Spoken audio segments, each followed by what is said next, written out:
gentlemen, welcome back on this week's episode of Bone Apple Tea. I'm already laughing. I'm already going to start laughing and screw this up. But no, we sat down with Jaromir, a.k.a. Plumpy, because he just released a single, Revival, and he's got an album coming out. That's not the reason we talked to him, but that's important information. Yeah. But anyways, we talked about a whole bunch of things. I wasn't here the first time, so we sat down with him, so it was good to catch up with him. But we talked about his recent trips to Vegas. He went over there and played a lot of shows. I think for the first time, actually. Like headlined a show over in Vegas, so it was cool to talk to him, get his perspective on that. Yeah, and you know what it's like. Actually, we dove into a few things like, you know, what you should do as an opener, right? Like, yeah, kind know, of a debate there in the community, it seems. Yeah, exactly. Like what the you know, like etiquette is for an opener, if that matters. Yeah. He told us some really funny, just like stories about stuff that's happened to him. Again, we talked about the music that he has coming out, and we talked a lot about a little bit about monetization for artists, and also just like the importance of getting your music out on multiple platforms and not just being obsessed or overly preoccupied with one, say like Spotify, right? Right. Yeah. I guess he kind of advocated for Audio Mac and like some things that are fun. Audio Mac and like basically like any platform that you can get your music out on, to kind of pay attention to where it is, because, you know, he brought up a good point that a lot of people put their music on like distributor sites like DistroKid or basically go through distributors, and they don't even realize that their stuff's being viewed, you know, on a platform like, you know, like you said, like on Audio Mac, where people have thousands of views and people are trying to interact with them. And they don't even know. Yeah, and they don't even know. So, but yeah. And then, like, I feel like we just kind of rounded it out with him just being like open and positive, and he was like, "Oh yeah, yeah." It's a great message at the end to cap it off, and to just pay attention to the platforms your music's on, because you could have a bunch of listens and you don't even know. Yeah, it's good. So yeah, all that and more. Sweet, enjoy.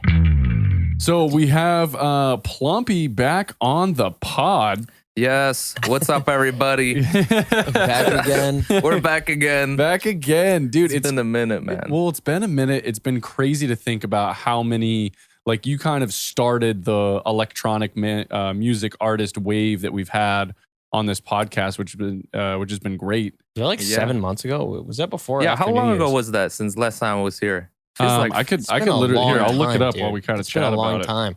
But I wasn't even on, because I wasn't even on that episode. There was like that stretch of like now Adam's here. Yes, yeah. Dude, and I'm so Adam's back. It's like good and bad, because I'm like, damn, I wanted to ask. Well, I guess I just listened back to the other episode, but I was like, I was gonna ask you I wanted to ask you some music specific questions that I know he definitely already asked you. But it was like, I mean, some of them might be good to just like chat about anyway. Yeah, we can chat about it anyways, because maybe there's some things we didn't get to talk about last time, or maybe we didn't go as in detail as we would like to. Yeah, true. That's what I was gonna say. Is like feel free, like, you know, because who knows too, is that this could be their first episode. It might inspire them to go back and re-listen to the other one. Exactly. So but you never know. The thing is that I feel like it's just gonna be easy, because like, you know, we already know him, so like we're buddies, and I feel like this is gonna be an easy one to do. You know what I mean? It's like we're hanging out. Yeah, exactly. Plus, so much shit has happened in the past 6 months that like we live like one block away from each other, but like it's been a while since like I was here, but also like not, because we were doing you guys had this get together here last time, and like that was fun. The cops game, you know. They tried to shut us down during the day, but it wasn't happening. And you know what was funny too is it's like the cop was so on our side, which I loved. Like the cop showed up and she was just like, yeah, so I kind of have to make it look like I'm talking to you guys right now. I mean, it's like 2 PM and sound ordinance isn't until 10 PM. So yeah. So like, I'll paint the picture for the listeners here. You know, it's 2 PM. We're enjoying tacos outside on a hot summer day. Plumpy is absolutely ripping the DJ booth. Oh yeah, it's a crazy set. You know, people basically should have paid money to come see this show. Okay? Yeah. And then our neighbors behind our house, where the speakers are facing, like a couple houses over, come over and basically tell me that she's like, oh, my God, my house is shaking. My house is shaking. You need to turn this down. I have such a bad headache. And I'm like, oh, okay, like, sorry. It's like the middle of the day on a fucking weekend. Also, like, how is your house shaking? Because the speakers are on our house and it's not shaking our house. That was the biggest thing. You go inside our house and it was like you can't muffled. even hear it. Yeah. We were trying to be pretty nice too, and it's just like she must have not been having it, you know? Yeah. I thought we were very reasonable.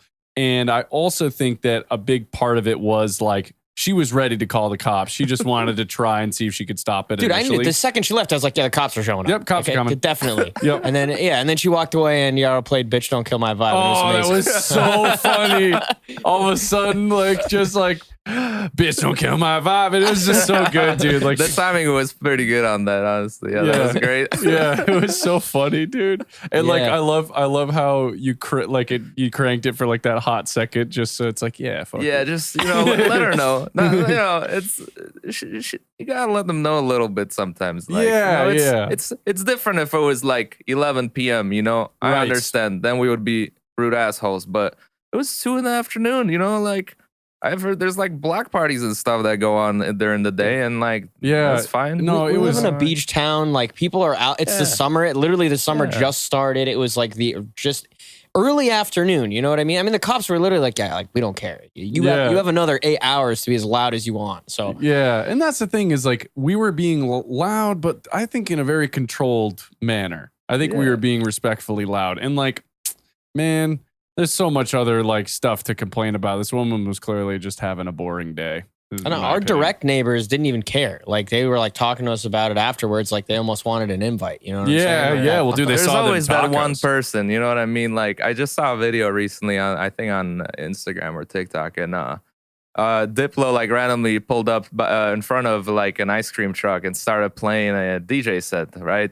And eventually, like, it was super dope. Like, they were handing out free ice cream to everybody. He's just playing records. People they had like ice cream floaties and shit. Like, like huge crowd, right? Yeah. And then like all of a sudden, like the LAPD chopper comes and starts like shining light on them. And like, what?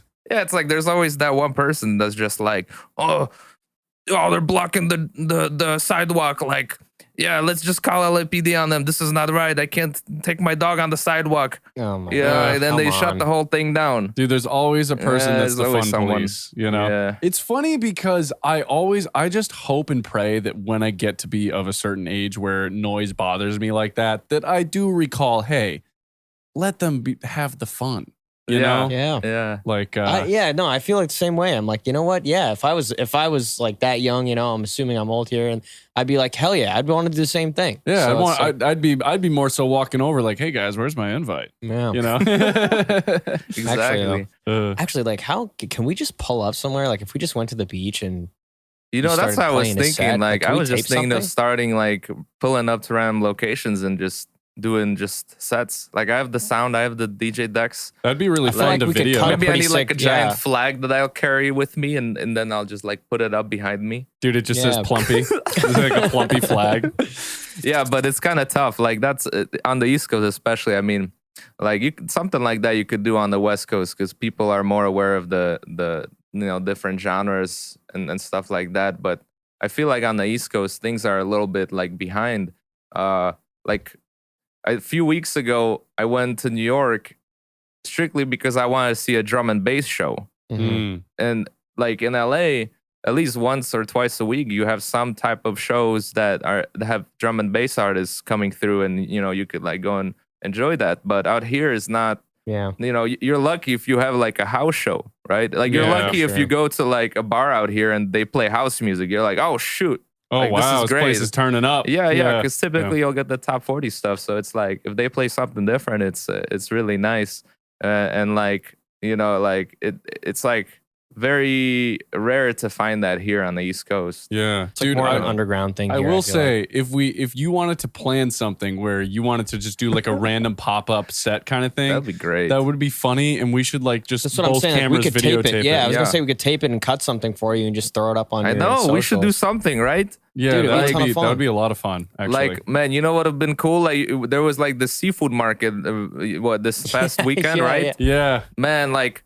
Because seafood is so big here, like, like that would be so cool to like pull up to there and do something like that. Yeah. Or not just like there, but like, maybe the beach, or like maybe go to like by some pond somewhere where there's like this younger crowd, like they'll get down with it.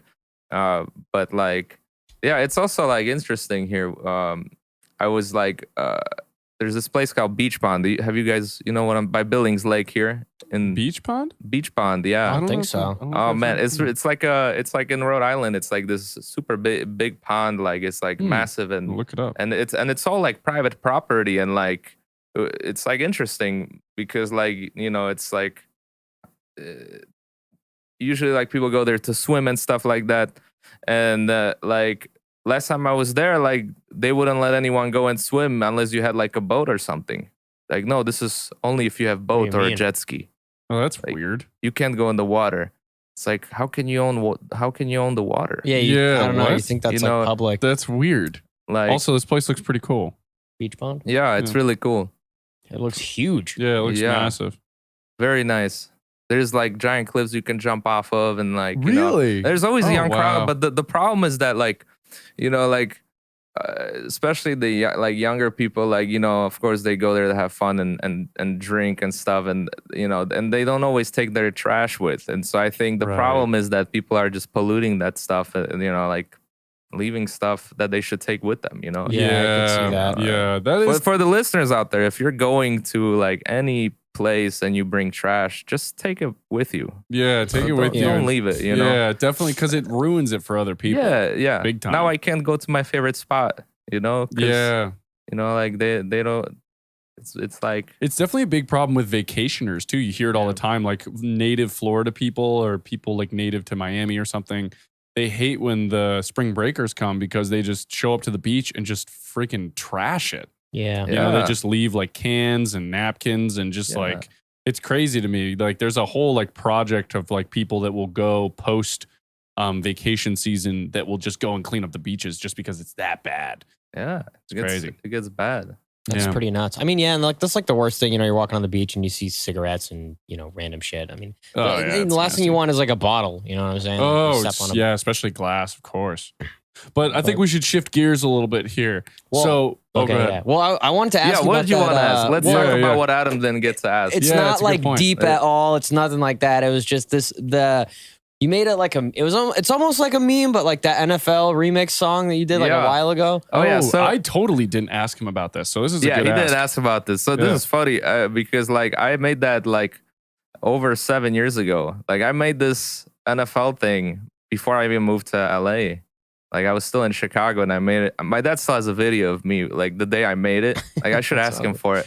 But like I made it like just out of fun. Like, I was in this duo with a friend and he loved football and he'd always be like, oh, this song would be so cool remix, but he didn't like know how to do the production stuff. So I ended up just doing it for fun and then went in on it and ended up making what I did on, the Reels or TikTok or whatever. But like it was just sitting on the shelf because like it did get released and it got crazy pull, but like at the time to me it just seemed like this funny thing, it's like it's like I just did it for fun type thing. I didn't think 7 years ago.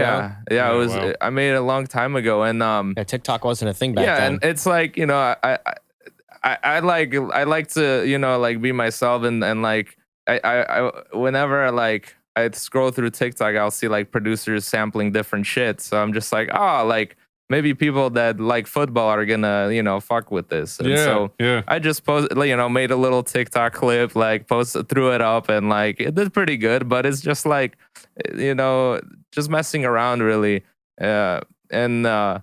Like it's not even though like I said it's like house, whatever. It's technically Melbourne bounce. That's what I would make at the time. Like it's just so funny because all the subgenres are so like it can be so hyper specific. And some people get salty. They're just like, that's not house. It's like, I know it's not house, but like it's just dance music. You dance to it. Like it's like it's all love. Yeah, and to an average consumer like me, like I'm like, oh yeah, house music or something. Like it's all electronic. Most people are like, oh EDM. Or club music. Oh, it's club music. Yeah, right, exactly. And like so I saw like someone else like used it at like I think you might have reposted it too. And it, like someone else used it at a party and it like was like, oh shit. Oh yeah. They're like Barstool Sports posted about it on their Instagram like 2 years ago. Like it's weird. It's like randomly like people will play that song still. Like I was at EDC this past time in Vegas and Timmy Trumpet played it on the main stage at EDC. And it was funny because like back in the day in LA, I used to promote for Insomniac and I would hand out flyers and stuff like that. And when I was at EDC this year, I wanted to see my friends. And, you know, their job is to pass flyers around, right? And so, like, I helped them out, pass around flyers. And I'm, like, passing out flyers, like, at like 3 a.m, you know? Like, and then, like, I'm like, wait, that's my shit getting played right now. Like, you know, and it was just, like, this weird thing. I wasn't there to see it, but, like, I knew that Timmy Trumpet played it because, like, I looked at the set list and, you know, he's played it in the past, right? Yeah. But it was just, like, so funny that, like, something you made, like, you know, 7 years ago is still getting played right now on the main stage, you know. Just that's because it's relatable, you know. Like it's like people know the song, people hear it. It's a relatable song because people love football in America, right? Everybody knows that. Everybody knows that. Whether you watch football or not, you know, everybody's heard that at least once. So it's kind of funny, dude. I feel like hearing a song of yours played even by somebody else at like EDC, like that's got to make you feel like, all right, like I'm gonna be up there one day. You know what I mean? Yeah, like it's like, and it's just like it's like nice to have like artists like that support, you know, your music because like a lot of artists like you know, just like playing their own stuff, but then there's artists that will just play other people's stuff and there's like, you know, like I'll play when I played in Vegas, I played my own stuff, but then I also played all my friends' stuff too. Yeah, you got to support, you know. Who was it that mentioned that you played one of their tracks on? I think it was like that Kids at Heart show. Was it Everlove? Oh yeah, Everlove or Unio or Talons, one of those guys, right? Yeah, I think they mentioned that you played one of their songs and it was like, oh wow, like it feels so good to like hear it back. Probably Everlove. Yeah, he's a nice guy. Yeah, we hung out together in Vegas, and I was upset because I missed his set in Vegas. Because what happened was I was driving from California to Vegas, and it was like 100 degrees outside, and I'm like driving there, and like all of a sudden I get a check engine light on like my mom gave me her car to borrow to drive there because like I don't have a car out there, and like I wanted to drive there so I could get around and, you know, see more things because I wanted to go like to the dam there, like the Hoover Dam, and I want to see all this shit. And on the way there, like hour and a half away from Vegas, the engine blows. Like my engine just like blew. Luckily, it blew right by a mechanic shop that was like half a mile away, and it blew on the like top hill of the highway. So I ended up putting the car in neutral and just slowly rolling into the shop. Get out, dude! And what? I just like, and that's a movie moment, right? And I parked it in Baker, and like, you know, like I called the promoter. I'm like, bro, like I'm hour and a half out of Vegas. Like someone needs to pick me up, or I'm just not gonna make it. And luckily, Talons, I called him, and he dropped what he was doing. He's like, bro, I got you. Like hour and a half later, he comes, picks me up, and we went to the show, and I literally got there, threw my shit in the hotel room, took my USBs, went downstairs to the nightclub because the nightclub was in the venue itself, and so I like plugged my shit in and started playing. So it's like made it right on time. Wow. Which most of the time, like when you're traveling, like shit like that will happen. You either not gonna make it, you're gonna make it right on time. Yeah, like just by like just a hair that you're like, well, dude, think about that. You broke down at the top of a hill, neutraled it your way into a mechanic shop that just happened to be there. Was able to make a call because, you know, I've been out in like Vegas and like there are spots where it's just nothing. I got lucky I was in Baker, otherwise I wouldn't. Yeah, like you would have just been shit out of luck. Yeah. Well, actually, what do you do?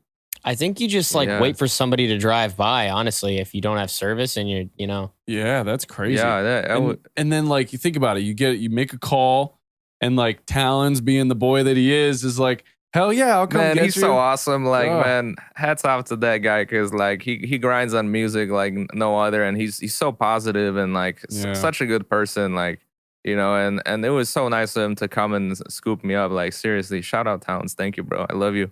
And like, you know, I was like upset that I didn't get to catch Everlove's set because I when I go like play somewhere, I love listening to artists that, you know, play before me. Yeah, it's like sometimes you'll hear like, you know, records that you may not have even known about, and it's like it's just like support, right? Yeah, you know? for sure. Like, I'm not gonna just come do my set and bounce, like. Yeah, well, that's because you're a good person. So, yeah, you actually care about like the people that you're also playing with. Like, that's your whole. Like, it seems like your whole thing is I'm playing with you. Yeah, I'm not just there to. It's like play. a community, you know. Everyone's there to have a good time, and everyone's there to support each other. Yeah, you know, and like, what was it on Twitter? Like, the past 2 days, people have been talking about like openers, like. You know, I don't know how it is for you guys, but like some people get salty if they're going to see someone headline and the opener just goes super hard and plays hard shit. You know, like I don't know how you guys feel about that, but you know, to me, if like I had someone opening for me, like I would be like, play whatever the fuck you want, like go as hard as you want because I'm gonna play the shit that I want to play. So you should play the stuff that you want to play. Yeah. You know? And that kind of, to me, how I look at that is you kind of let the crowd decide whether they're feeling it or not. Yeah. You know, so like if you want to play your hardest stuff or however it goes, if the crowd's feeling it, the crowd's feeling it. Yeah, you know? exactly. And if they're not, then you have to have the ability to switch around, you know? Yeah. You know, like, you know, if you're bringing a whole fucking like production and, you know, you want your show to really stand out, then there's ways of going about it and being like, hey, just keep the vibe out, you know, play mellower stuff so that like the show stands out. And like, that's fine too.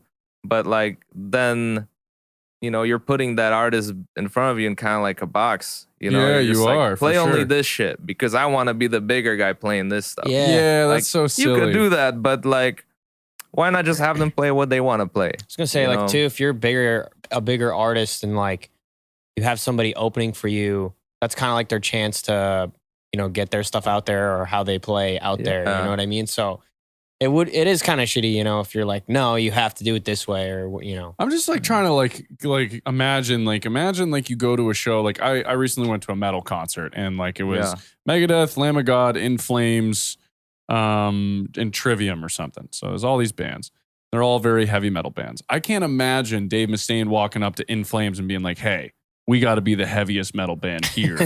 So you better turn down that distortion or else. You know? So like that would be so weird. Yeah. So it seems weird to ask another artist and limit them because you're too insecure about your own set to carry its own weight. Exactly. You know? Like for all you know, like that artist has been grinding on their music. They get this one shot to open for you. So of course they want to play their best shit because they're proud of it and they worked hard on it. Yeah. You know, you can't just be like, don't play like dubstep, play like chill house. Like that's like their chance. I don't you know even what make I mean? chill house. What? Yeah, like why am I what's going on here? What's going on? I feel like if that's the case, then as a headliner, you would be more if you are trying to limit people, then just find people that fit those limitations. Like find artists that more so fit that maybe lo-fi vibe or something that just like, I don't know, like I don't think lo-fi would really do well at a club, but but you know, like if you're at a festival. Yeah, like at a festival, it's just like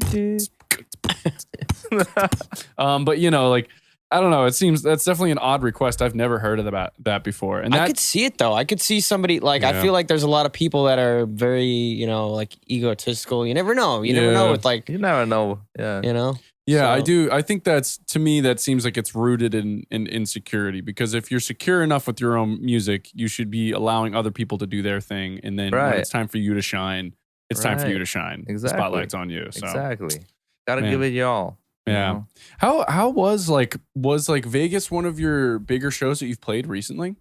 Yeah, it definitely was. Like, it was my first headline show there. I always wanted to play in Vegas, and like, you know, I day-to-day tour managed artists, and I was in Vegas when they were playing, but I was just there to you know, be there for them when they need something. So it's not like I got to play or anything. Right. So it was nice to get an offer to come and play there, and especially during EDC week, that was really nice because, all of my friends were there. Like all of the people that love dance music were there. So it was just really nice to like do that, and experience that. Yeah. Like it's like, it's tough to, like with shows, it's like, right now, like especially after COVID, like I'm sure you guys know, like it's like things like change. So like to get back in the swing of things, it's like so different now. Yeah. Like people are sort of even still today are still a little hesitant. Yeah, exactly. Like there's some friends that wanted to come, but they were like hesitant to come because they're like, such a big weekend, so many people. I don't know. Yeah, I could see that. Like to actually go to EDC itself. Yeah. I know people that are like, they won't. It's so funny too because they won't they won't come out and say that's why they don't want to, they're sketched out. But I know like we have gatherings and you invite a bunch of people and certain people don't show up. Like I know it's because of that, even though it's, I feel like at this point pretty well past it. Yeah, definitely feels as much like, we got like motions and things put in place to make it safe as possible. Like we can't halt the whole world for it. I think like, life must go on kind of a thing. Yeah. So, but I think we're definitely getting back into I think if anything, Top Gun Maverick is a really good pointer towards people at least being comfortable congregating in a movie theater sense. I mean, that movie is, I think, sold more tickets now than Titanic, which is pretty crazy. I saw that it surpassed that recently. Yeah. I still haven't seen that. It was pretty The Top Gun Maverick? Yeah, no. Yeah. Have you seen the first Top Gun? I have, very long time ago. Yeah, I feel like if you've seen the first Top Gun once, the movie, the newer one, does a good enough job at flashbacks and stuff to get you up to speed and to give you context. But it's very good.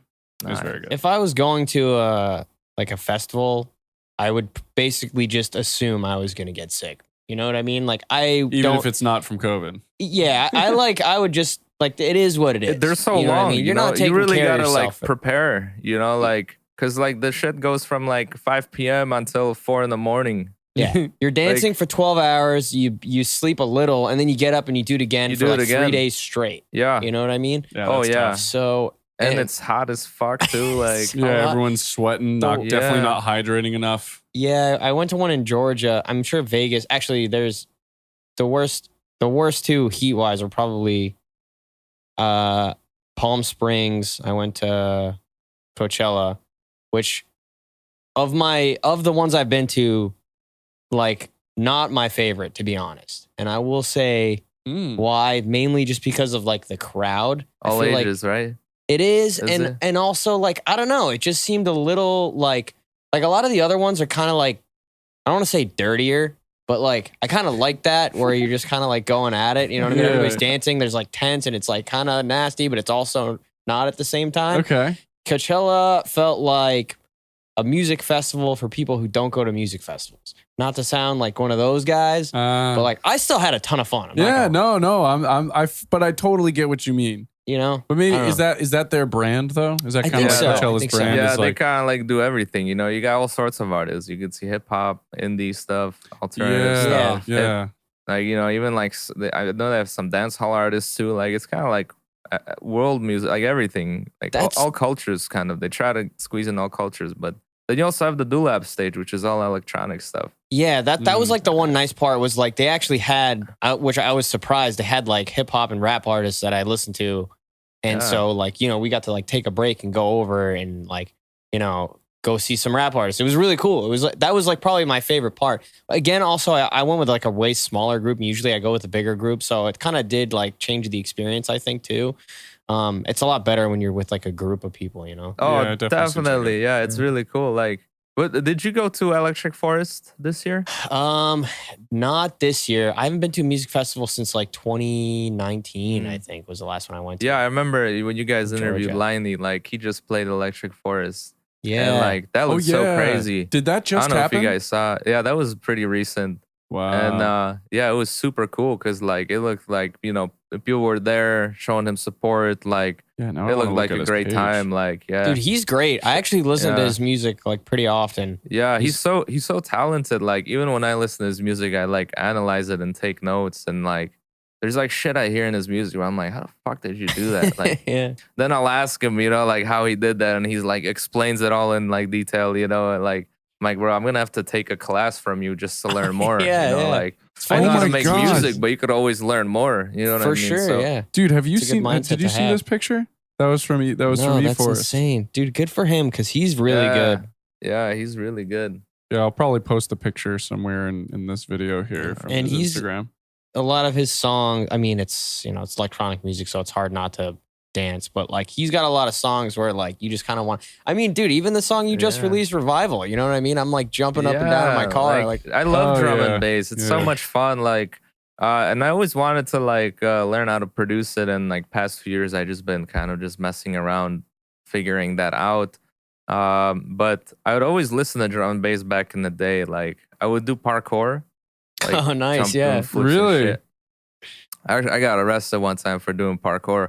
Really? Because I was like on top of the rooftop, like with my friends, and we were doing flips and shit. And like while listening to drum and bass, like we had a little speaker with drum and bass going on, or we're just doing these like ridiculous like videos. Like we're like, yeah, we're gonna make a cool like like compilation of like I was doing tricks and like just drum and bass blaring, awesome. And like like cops pull up, and instead of like talking to the cops, we just ran.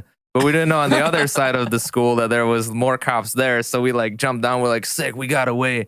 And we're like, ah, fuck, no, we didn't. Like, what the hell are these kids doing? Just listening. But it's so much fun, that music. Function. Like, it's just so fast. Like, it's like, like it's like a different energy because it's so fast, and the bass, like it's just different. I feel like it's really coming into the US more now, but it's been so big in the UK and like. I feel like for parkour too, like. That kind of makes sense because whenever I listen to that type of music, I think of like a chase scene in a movie or something. You know what I mean? Yeah, it's so different. Like very, very talented artists coming now from the drum and bass scene. Like well, like we were on that podcast with was it the Guardian Down and Working Class Nerds, and we all went through like what our like favorite genre of music was, and Marcus B814 is his handle on just about everything, and he does a lot of like game streaming. That's like what he does. On Twitch and stuff, and he loves drum and bass. And so when he said that was his favorite, I was like, oh well, I have an artist for you. And so it was really cool to hear that, because I often forget. I feel like a lot of times people say hip hop or rock or something, and then it's like it's rare to hear someone who's like, oh yeah, drum and bass, especially from the US at least. Yeah, exactly. Like specifically, If you guys haven't been to the drum and bass show, I highly recommend going. Yeah. Just tense, dude. Just tense at festivals is really the most but I've never been to like a specific D&B. Like at the EDC, they had one small stage. It was almost like an art card, and it was like they were playing drum and bass, but they had a live MC, like just freestyling shit over like almost every single song the DJ was playing. Oh, what? Like, it was insane. But like the vibe the guy gave was just, you're just like, I almost don't understand what you're saying because it's so fast. But I love the hype, Like, it makes me just want to keep going. Like, well, that's kind of a good point that you brought up, is that you just released that single Revival, and it does slap. It's in my liked songs now in Spotify. Thank you. It's like a D&B bop, like it's just like a really nice song to listen to, like, or like when you're driving or working, or it's just like a nice drum and bass melodic record. Dude, I told Adam, I'm like, this belongs in some movie where they're trying to escape or like get away or something. Yeah, that's right. When you said the parkour thing, I was like, G&B, it just reminds me of like a chase scene in a movie. Yeah, like you could totally see like two characters like in like a buddy cop movie getting into an altercation, and then it's like, oh shit, and they gotta leave, and they're like jumping over, and they're like in a they're in a bar, and there's gunshots flying by, and it's just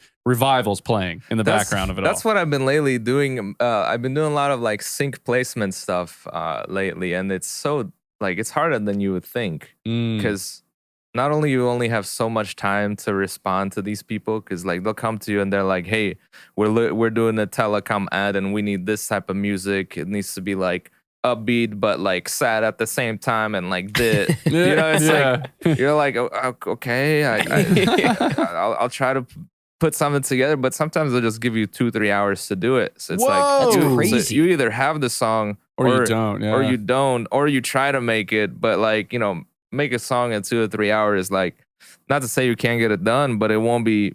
Yeah, that'll be hard. That'll be hard. That'll be very hard. Yeah, but at least producing something of quality would be like, I think in 2 or 3 hours would be more luck than anything. Yeah, because it's like, sometimes that happens in music. We stumble upon a chord progression. We're like, oh, that's beautiful. Yeah, but that's rare to. You can't rush music. Most of you can't really rush it. It's just got to come right in the moment. Yeah, I agree. Yeah, you'd almost, like you said, like almost need like a backlog of just like different types of. Yeah, you just gotta have a back catalog, and like, what I've been doing recently is like I'll put on like a commercial of like, I don't know, let's say like new iPhone came out. I'll mute the song and I'll just try to make something that that's actually a pretty good idea. That fits the kind of like the template of like the video, right? That's smart, dude. And so like that way you're prepared when you get asked for something like that. You're like, oh, I made something similar to this. Like, let me just see if this works. Yeah, that's kind of smart. Have you been really exploring that lately? Like making a few little like commercial spots, like 30-second songs or whatever? Yeah. I'll just make like random loops. And, like I'll watch a commercial and study it and then try to make something similar to it. This is good because I feel like a lot of people that we talk to, artists, have trouble monetizing. So, that's like a good way to think about it. It's like weird spaces you forget. Like, oh yeah, commercials need music. Yeah, oh exactly. Yeah, trailers need music. So yeah, trailers need music. I think the one person that we've talked to that's had a really solid placement was Akira. Yeah, he had a placement in that Star Wars like anime show for their commercial for it. Yeah. I listened to that. I remember him saying that. Yeah, that's a good placement. That's a dope placement, dude. He downplayed it. I was like, dude, that's pretty awesome. Yeah, he's like, I got this like Star Wars thing. I was like, what? But that's cool about him. He doesn't overthink stuff. It's just kind of like, because you can't let that like kind of gets you. Otherwise, like, it's like, Star Wars. For sure. Yeah. Yeah, that's a good point. And it'll fuck with your head, And if you don't think much of it, you're like, I'm just making music. Like, oh, cool. Yeah, they wanted that song, sick. I'll make another one. Mm-hmm. Yeah. Off to the next. Yeah, it keeps you humble, and then it also keeps you focused, such that like when the opportunity comes, you don't panic. Yeah. You're more like level-headed about it. Yeah, exactly. And like, that was funny. It was just like, I'm gonna have like the biggest ego, but in my eyes, I'm like, dude, you're like the chillest, most humble dude ever. Like that never really talks about his music. Like, never. He's just like, just got a bunch of fucking shit to do. Yeah. He's a funny guy. But he's so damn good. Like he makes all different like cultures music. Like all of his music he sends me is so freaking unique. Like it's different. Like and it makes sense why he's an A&R. Yeah. Yeah, because like he definitely has a clear ear and grasp on like stuff that sounds good. Yeah, exactly. And it's really hard to attain that sort of thing. I feel like that is a talent that you can't teach to people, is like recognizing when something is entertaining, whether it be for film or music or whatever it is, or even a photo. Yeah, you just gotta have an ear for the weird shit. Yeah, and like the weirder the better. But also like you gotta keep in mind, like, does it actually sound like good, up to par with like just like consumer friendly things? Yeah, like, like it could be weird, but it's gotta just make sense. It can't just be weird for the sake of being weird. Yeah. Sometimes I find weird music and I'm like, this is dope, but like it doesn't really make sense. But it's a bit also I like it that it's imperfect. Yeah. Yeah, there was a few bands that are kind of like that in the rock space. I would say like a Modern Baseball, where like not everything's in time. The pitch of the vocals is kind of pitchy and off pitch at times. And you're like, wow. And under normal circumstances, this music would probably turn me off. But because that's like what they do, it makes a lot of sense. And you're like, oh, okay. Like it's just raw. Like everything's very raw. It's like raw recordings, raw sound, raw performances. Yeah. So I was curious, dude. So you got Revival. It's out. Yeah. Now, I know you've been sort of teasing on your TikTok and social medias that you got like another album on the way. Yes. So the album's on the way, and I want to talk about that because it's been taking me longer than I'd like to put the album out, but that's because last album I put out, like, I drew my own album artwork. I like to hand draw, and in the past I would have other people do artwork for me because I'm so indecisive. Where like I'll draw something and I'm like, doesn't really fit the vibe that I want. Right. So I would have other people do the artwork, but I just like that I can make it, and I want to like just draw my own stuff. So the music is mainly finished for the album. It's just finding the right like artwork to fit with the sound of the album, if that makes sense. Because I've been drawing multiple different album ideas, but nothing really like resonates with how the album sounds. So that's been kind of hard since I'm hand drawing it. Right. And like that's been really time consuming. And I think like yesterday I was working on an album artwork, and I got so frustrated where I'm just like, nothing's working. This just sound, it looks like shit. Doesn't fit what I want it to be. And so like I found an old picture of me as a baby, and I like started messing around with it. I like cropped myself. It's like a picture of me with like a vodka bottle, like a Rasputin, like Russian vodka bottle. Like I have like a rat tail and shit like too. Like it's like a ridiculous photo. I already love this. Yeah. So like I chopped that out. I asked my girlfriend Daisy, I'm just like, is it normal for people to put like baby pictures in their album artworks, or like am I just like, is this like a ridiculous thought, No, I think that's great. Yeah. Well, because first of all, no one's gonna know that like if like first glance they're just gonna see a baby with a vodka bottle. But I think it adds a layer of, oh, that's cool. That's actually him as a baby with a vodka bottle. That's yeah. So like I've been trying to like draw around that and try to get the artwork right. But what I can say about the album, it's I have a bunch of different artists on there, just really good friends, but they're all from different cultures.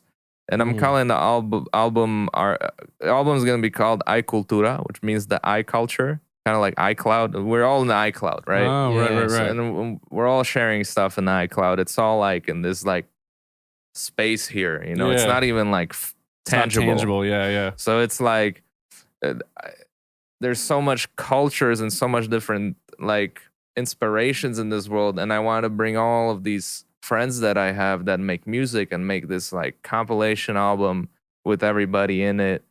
That's just like part of this iCloud out there, Oh, that's really cool, So man. I have people like from Nigeria, South Africa, from Slovakia.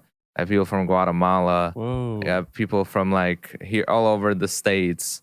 And so like it's just like nice to put something like that together to kind of just bring cultures together. I don't want to limit it to just like one specific thing, like one specific ethnicity, if you will. Yeah, that's really cool. That sounds like I wanted the album to be a little bit for everybody. If you don't speak English, then you're gonna like this Spanish Latin song that's on the album. And if you don't know Spanish, then and you know South African, then you're gonna have a South African song to listen to. Right. So it's like a little bit of everything. And genre wise, I have like drum and bass on there. I have trap. I have house.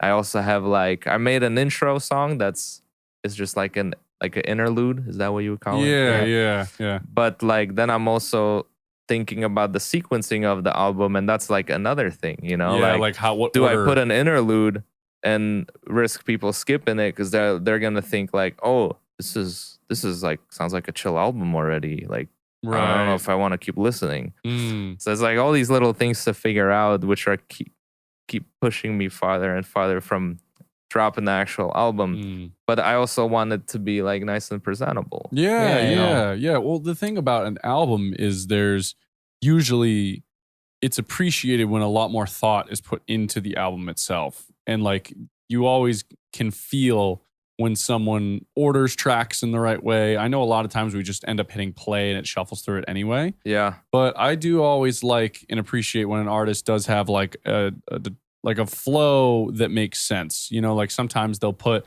a heavy hitter song first that maybe wasn't their first single, and then song 2 is like their heavy hitting single. Song 3 is like, like it kind of goes through like a flow of things. Then you get to the center, it's a little more chill. By the time we get to the end, we're at a big banger. Yeah. So I'll usually do this, like listen to an album like front to back, like bottom to top, or top to bottom, I guess I should say. Yeah. Like turn off shuffle. Because like in the case that it's organized that way, a lot of the times it'll have like, sound bites at the end that roll into the next song or something like that. Yeah, so sometimes I like songs that kind of stuff. do bleed into one another. I mean, even in like a more local example is Sunday Morning did a split EP with What Makes Sense, and they have their song Inadvertent, and at the very end there's like a that builds up, and it leads right into the next song, Supernaut. Yeah. And so if you listen to both of those back to back, it's the little things, like that you put thought into. That, but then there's another question of like, do I drop this album and let people stream it, or do I let people buy stakes in the art and drop it as an NFT album? Ooh. But also like it's another one of those things where I personally think the whole NFT world is still in its infancy, and there's still so much that we need to learn about it. For sure.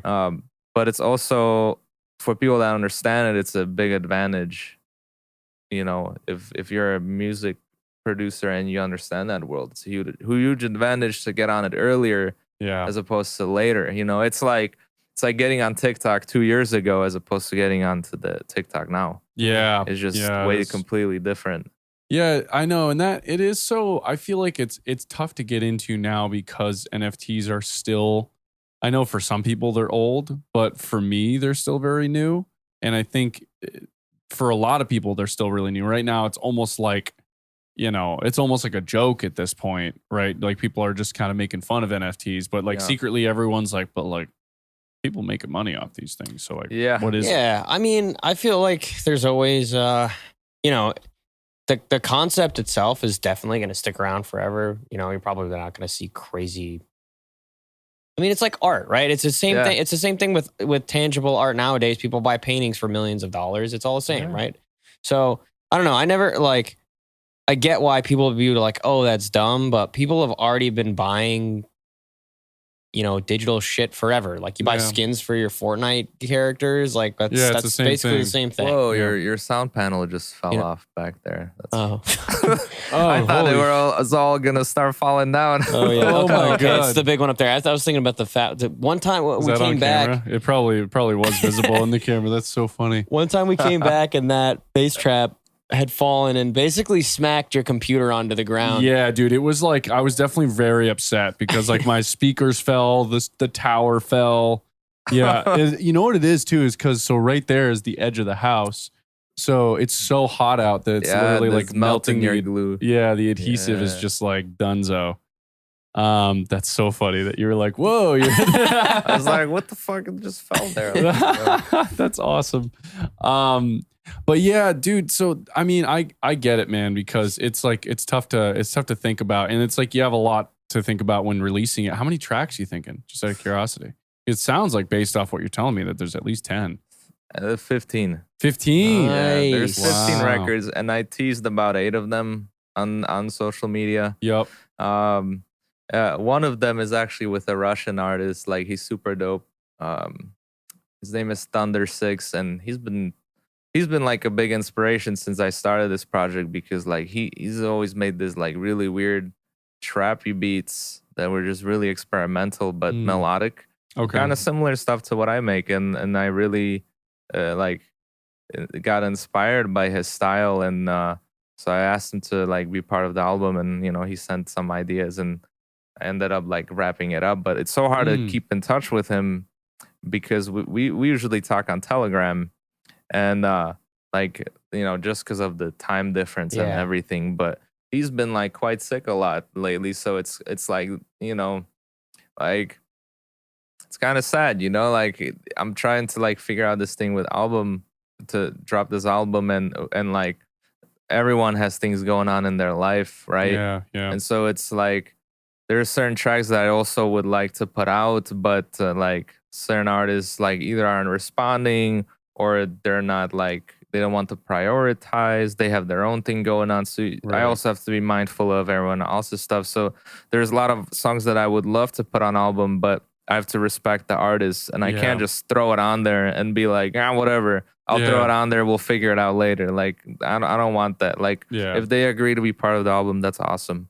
But if they don't respond, then I have to, rethink it, because like there's songs that I'd love to put on an album that are different cultures. Like, I made a song with like this artist from Sweden, and like she's been making some crazy records, and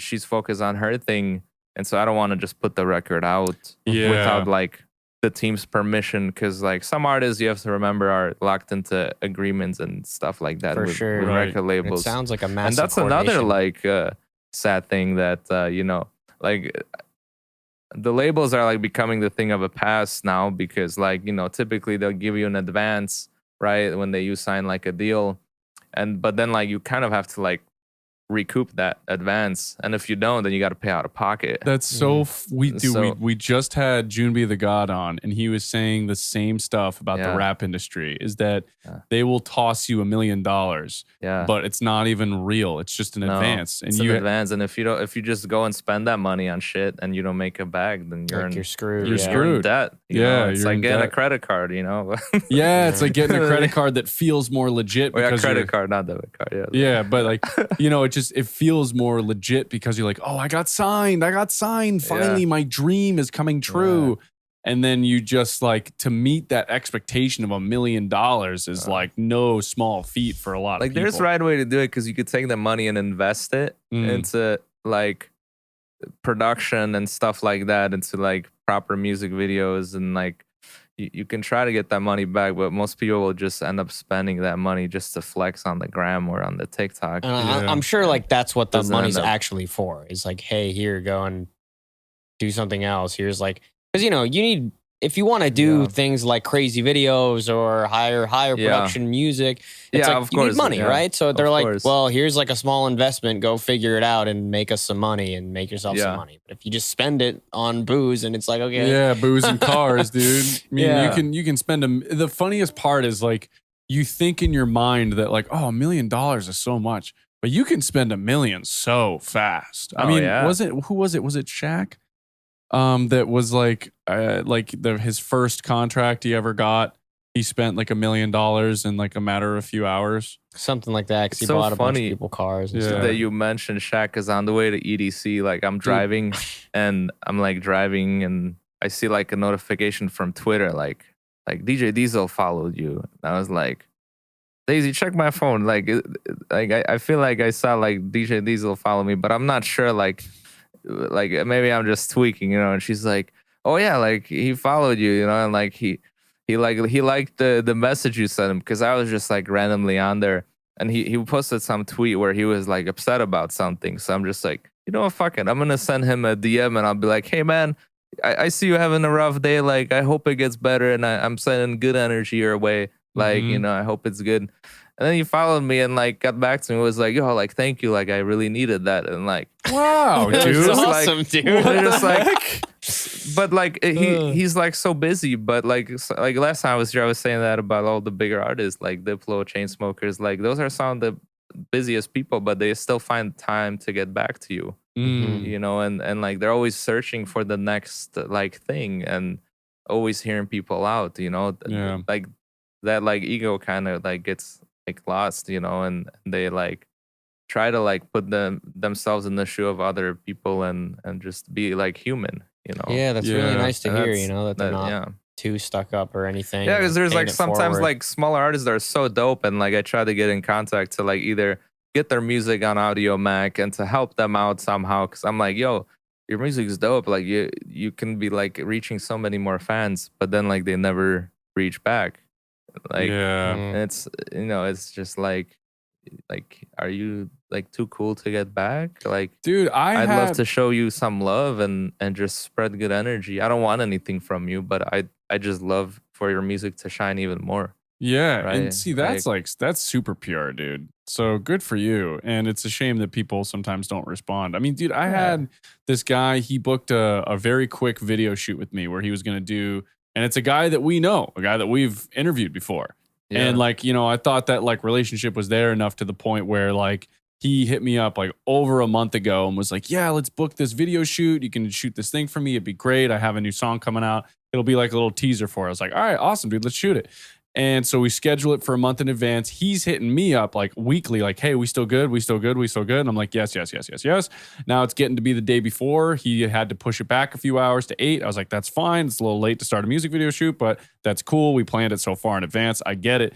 And then it gets to be the day of and he cancels on me 2 hours beforehand and then doesn't respond to any of my messages, still hasn't opened any of my stuff. Oh, and no. It was just like, oh, dude, like, what? Yeah. You know? It's just sad because I feel like probably there's a lot of people who are out there like just taking advantage of people. So I'm sure, you know, somebody gets a DM or something, they just assume like, okay, this guy is trying to get money out of me, right? Yeah. So especially when you're not well known, like you don't have the security of like, okay, well, I know I'm dope, I have a following, like people, like if people are reaching out to me, it's because like, you know, they want something from me that isn't money, right? Like you know what I mean? Like it's a little different.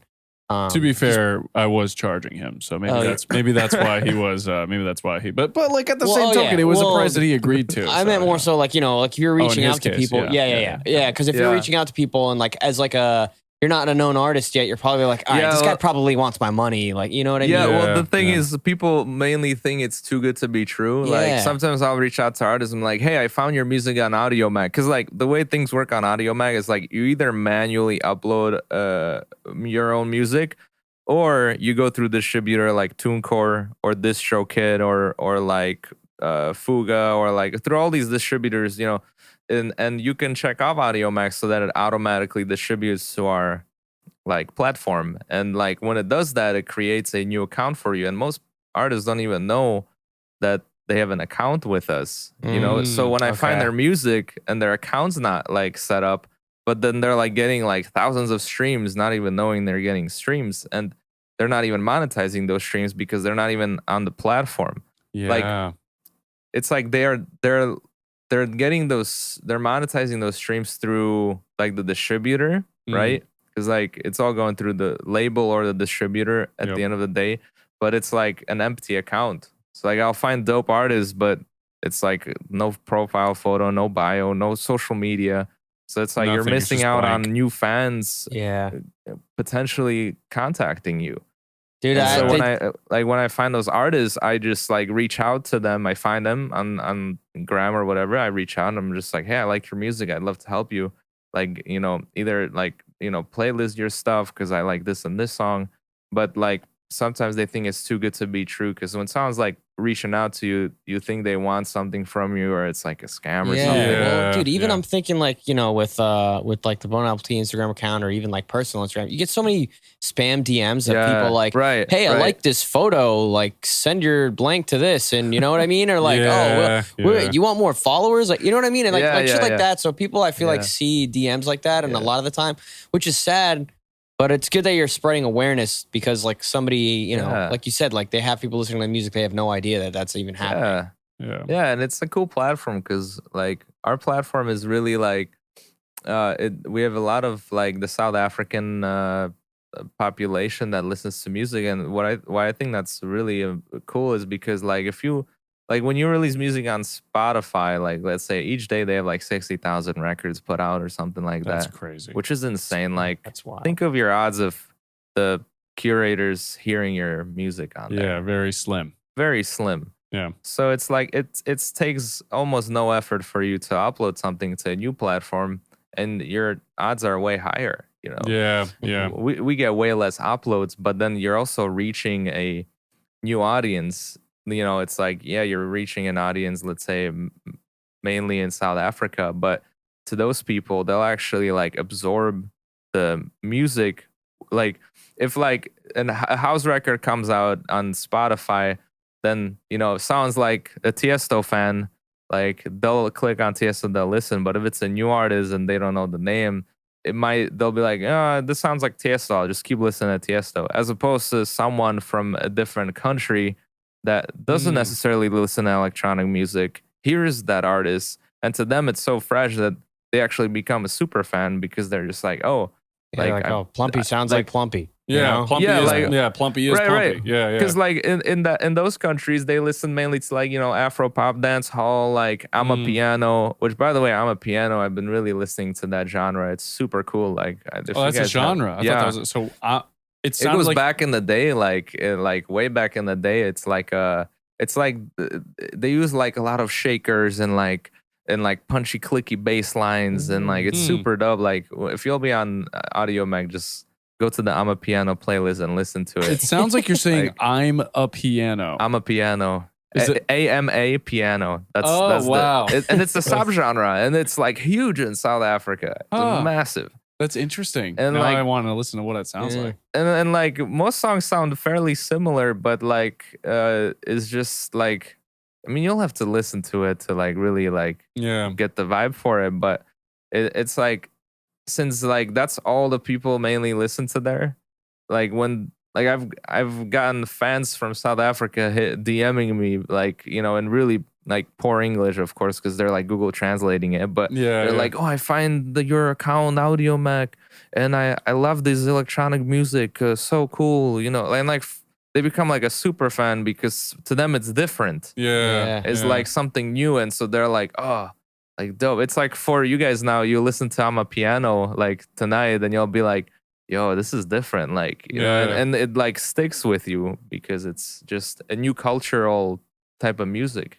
Well, that was even funny for us too with the show, is like how many like African fans that we like just accumulated over posting on Audio Mac was like, holy crap, like we're like an African podcast now. Yeah, they're like, wow, you guys speak English so well. I'm like, yeah, well, I mean, like we're just your average English speaker in America, like but there's this one guy, and like I do love this about Audio Mac, where it's almost like I really do compare it to like the Instagram of music platforms. Yes, because it's like you can. And almost maybe even like a Twitter, but I say Instagram because like you have, maybe it is Twitter-ish. Like the feed. Yeah, like the feed side of it. So like the people you follow will like re-up or essentially, re-up a song and then people can like and comment and stuff. And so it's been interesting having people comment on the posts and they'll be like, oh, like I've been listening to you guys for helping me learn how to speak English or learn how to speak radio talk, which is just the ability to just like be casual, not speak like you would learn English in a book, which is like,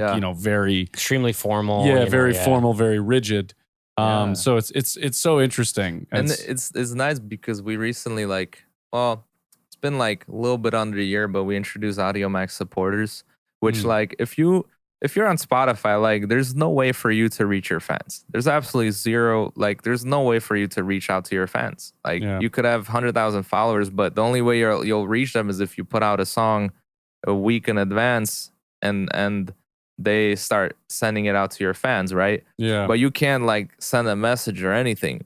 Whereas on Audio Mac, if your fans decide to support you, like they can buy like a badge, right? And they can buy stakes in your music. So they're like, they could buy a badge that costs $1, $5, $10, $50, $100. I mean, whatever. Yeah. And like, there's 3 different categories, like your earliest supporter, your topmost supporter.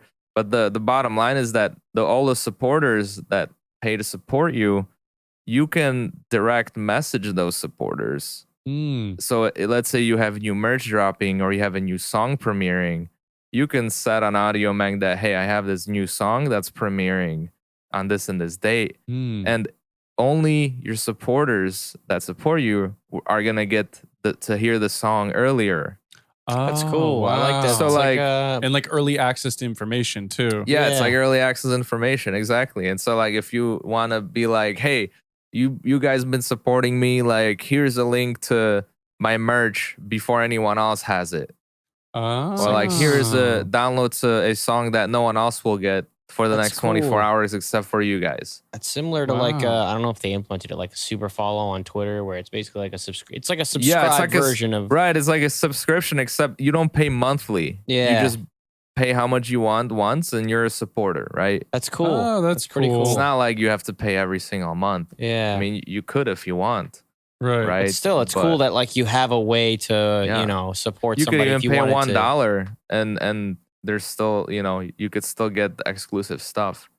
You're still supporting the artist, and that's not something you can do on iTunes or Spotify. Yeah, you can't. You know, and like I'm actually surprised that they haven't done something like that. Yeah, who knows? They might even steal the idea at some point too. Yeah, like Bandcamp does something similar, but they do it on a subscription basis. And so you pay monthly, but it's not like for us is you don't pay monthly. You pay how much you can afford to support the artist. Yeah, see, I kind of like that because otherwise it turns everything into Patreon.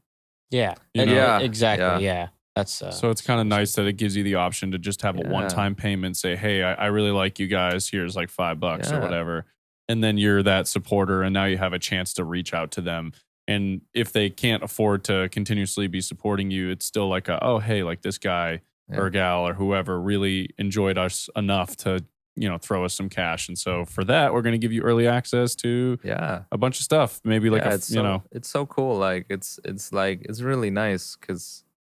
Like it's important for you to give to your fans something, like I think like, well, who was, I think Chainsmokers put out like, or I don't know if they did or they're about to put out an album, but they're basically doing kind of like an NFT-ish thing where if you buy the album, you're automatically entered into getting some type of a token. And if you're like the winner of this token, you get a certain percentage of the royalties they make off of that album. Oh, wow. So it makes sense for you to buy the album because you have a chance to make money off of the album just by supporting it. Right? Yeah. Yeah, I have a feeling there's going to be a lot less. There's a big shift coming. Yeah, like time. Honestly, if I was a record label, I would be a little scared because now you got to be more valuable than what they currently are today. Like you have to actually be providing something that artists can't do for themselves, because it seems like what's happening now is this big shift into power back towards the artist, where it's like, well, I don't need a record label if I have, a decent following. I can just have this thing where I say, hey, if you guys want a piece of this record, or you guys want to support me, if you buy this album, you will actually own like a piece of it via NFT. That's like the whole point of NFTs is to like decentralize all that stuff, for artists and just crypto in general, right? The whole concept is like give somebody. You actually told me too. I know this is like completely unrelated, but you told me too that it's potentially a way that we're going to counteract deep fakes. I was thinking, but only because you can prove that something is an original video. So I don't know if that's going to happen. It's just a thought that I had, like maybe that can be used in some way to counteract a deep fake. Yeah. So you ever seen like the Tom Cruise deep fake guy, or like any of these a deep fake, for those that don't know, is it's like a video format of someone who is either famous or someone doing something that they didn't actually do or they didn't actually say. And so you could like slap a famous person's face on somebody else's face and have them say horrible shit, right? But the idea that Adam had was like, hey, you could probably prevent that if you had an NFT attached to the original video, because then if a subsequent video is made and it doesn't have the NFT attached, we know it's a fake. Like the hash, at some point they're going to be so prevalent, right? Like everything's going to be an NFT for the most part. Any sort of contract or agreement is going to be either an NFT or like something that is DeFi based, right? Yeah. Like an NFT is kind of like how it's going. So it's interesting to think that at some point, because like, dude, you got to think about it. It's getting so good now. People can just like fake audio and video. I know, like they have programs now. Like Adobe, I think has a program where you could make someone say something that they didn't even say. Like you could, there's like just way to like do it. Yeah, you have the program just does it. Yeah, you have to have enough audio from the person usually. So that's why like I think Joe Rogan is one of the easiest ones, because he's so many, probably the most audio. Yeah, but still, like think about how crazy that is that you can do something like that. Yeah, it's nuts, dude. It's insane. And if you could change the voice, then think of like it's so hard to tell what's real and what's not. Yeah, and when we were in college, I worked in like an audio processing lab, and one of the things one of my PI was showing me, was like the guy who headed the lab, was basically like a clip of like not a speech, but it was just like audio of Obama saying something. And then afterwards, he was like, yeah, this is like completely fake, by the way. Like, this is totally like, fabricated. What? Yeah. And it was crazy because I was like, holy crap. Like, you cannot tell at all. And it's like with videos, it's even scarier. I mean, dude, they literally put dead people in movies now. Like Star Wars did it like 3 times. You know what I mean? Yeah. Like they put a real like just dead corpse. No. Imagine, bro. No. Like that's so funny. Like they'll take somebody who looks like sort of similar. Yeah, like a body double. That whole movie was dead bodies. You didn't see it. Yeah, you didn't see. No, they CGI the face and like you can't even tell. Yeah, they General Tarkin was the example I think from Rogue One. And him, Leia, right? Yeah, and then Leia. also Luke in the which is okay, but like the point is they can do it, right? Yeah. Yeah, it's crazy. It's such a deep dive away from what we were talking about. But it is like that's like a deep fake right there. You know what I'm saying? Like that's the same concept. It is. It is. And there's so many videos of comedians stitched onto random faces. Like I've seen how many Theo Vaughn videos. Oh yeah, or it's just like on like random shit. I'm curious to what end as an actor or something that you'll just like sign your face away. Like you're like, hey, I don't have time to do this movie. So just shoot a body double. I'll dub the lines afterwards and just print my face on that double. Dude, that would be crazy. It's like ADR, but like ADF. Yeah, ADF, audio direct. Yeah, FDR. Well, anyways, we have been going for about an hour. Damn, really? Yeah, I know. Time goes by fast when you're talking here. Yeah, it does. It just flies right by. So that being said, before we kind of like, I guess head out, is there anything you wanted to cover before we do that? And it can be long or short, just more so I want to make sure we cover anything that you wanted to talk about. Just that I just wanted to tell like up and coming artists to not be afraid to try out different platforms, because like don't go where the herd goes. Like if you want your music to be heard, like try out different streaming platforms. Like I'm not just releasing music on Audio Max, Spotify, Apple Music. Like I try like Bandcamp. I try doing as many of them as possible. Yeah. Like do I want to do like TikTok like all the time? Like no. But like still there's an audience there. There's like more than twice the people daily on TikTok than Instagram. So it's like that's crazy. That's think about insane. that. Yeah. Like what like still post on Instagram of course, but like post on other platforms too, and when someone like reaches out to you, like don't think that they want something from you. Like if someone's offering help, maybe they're just genuinely offering help, and like it's not like someone's asking like for money or anything. Like if someone's just genuinely asking for help, like just be like, oh, thanks. Like, yeah, like how can I get my music out there? Like, I just like think like be more open minded when you're an artist. Like that'll take you a long way.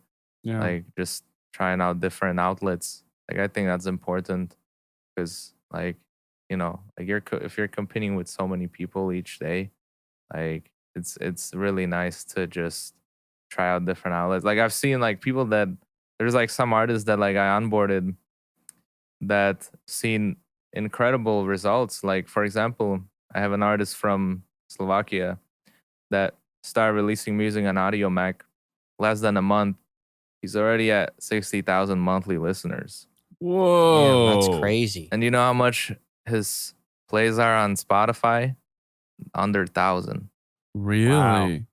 And wow, he monetizes all those 60,000 monthly listeners on Audio Mac, and like it's bringing him way more revenue than it's like, you know what I mean? Like people think that Spotify is this big platform. Like I'm not trying to hate on it, but it's just like I'm just trying to tell artists to be more open-minded, like don't settle for one thing that works for some big artists. Like look at other options, explore other options. Well, I mean, and even in the case of like it's very important. Lil Nami, when we were talking to him, it's like he's got a song he's another one that I onboarded to our platform, and like it's not like certain artists get special treatment. Each artist, like you guys, Nami, whoever else I onboard, everyone gets treated the same. Yeah, it's ultimately up to the people whether they like the record or they don't like the record. Yeah. That's true. I mean, even for you guys, like some podcasts, you're like, oh, I didn't think this was gonna do that well. Yeah, like, all of a sudden it's like, oh shit, that was like 2,000 plays on that one. Yeah, and Nami was the same way. Like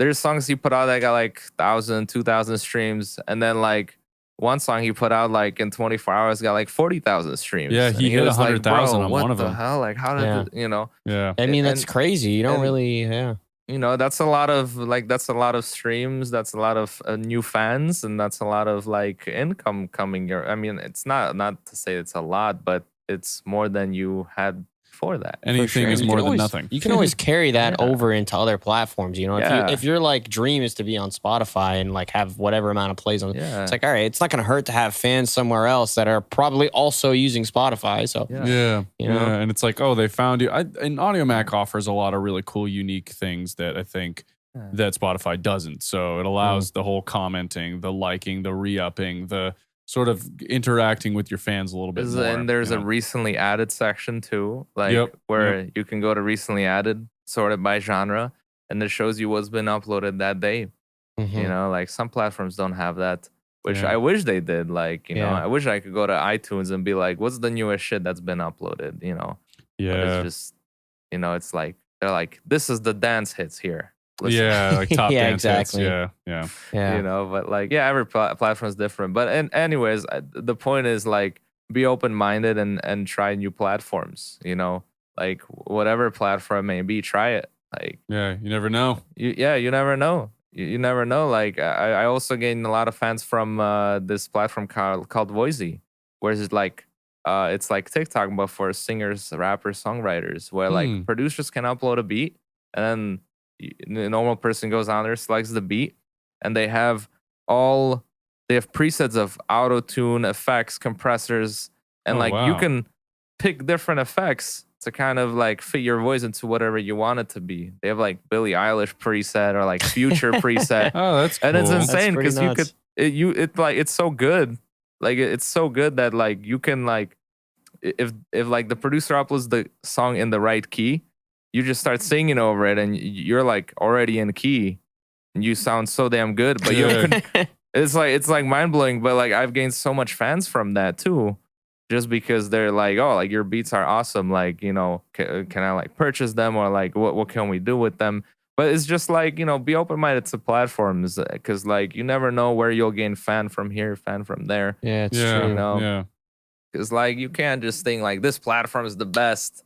That's where I need to be, and like put all the rest aside. There's no need to put your eggs in one basket. Since that's the nice saying. Don't put your eggs in one basket. You know, be more open minded. And cool. It doesn't hurt. You know what I mean? It literally can't hurt. It's more exposure. And be a good person. Spread good energy. Because like, you know, like if I would have DM'd Shag and been like, hey bro, here's a song, you want to collab, like you want to do something, he wouldn't even respond. But it's just like, just send good energy, you know, like it's like I try my best to send everybody good energy, and like whether they need it or don't is like sometimes like someone may need that, you know, they maybe had a shitty day, and like you just going one step forward and giving them that good energy they may need, that they'll really appreciate that. Like, and that's beautiful. But anyways, we've been talking for a minute. So no, you're good. You're good. That's a good spot. We'll leave it on a good note right there. Yeah. But awesome. Well, dude, thanks so much for coming on. Yeah, and it was a blast. Yeah, dude, looking forward to the album drop when it happens, dude. Of course, you guys can follow me at Plumpy Beats on all social medias. And if you're an up and coming artist and you want your music to be heard, at least on AudioMac, feel free to reach out to me. You can send me music to my email, which is yaromir@audiomac.com. And I'm always listening. Like every Friday, I ask people to send you music. So if you upload music or even podcasts or whatever it may be, feel free to send them my way. I'll always listen and show as much as love as I can. So, awesome, dude. That's cool. Hell yeah. All right, dude. Thanks so much. Appreciate you. Thank you, guys. Till next time. Thanks so much for listening to Bone Apple Tea. If you like the show, please give us a follow, like, comment, subscribe, whatever it is. Tell your friends about it. And, make sure to follow us on Instagram. That's Bone Apple TV, BoneAppleTeav on Instagram. Thanks so much.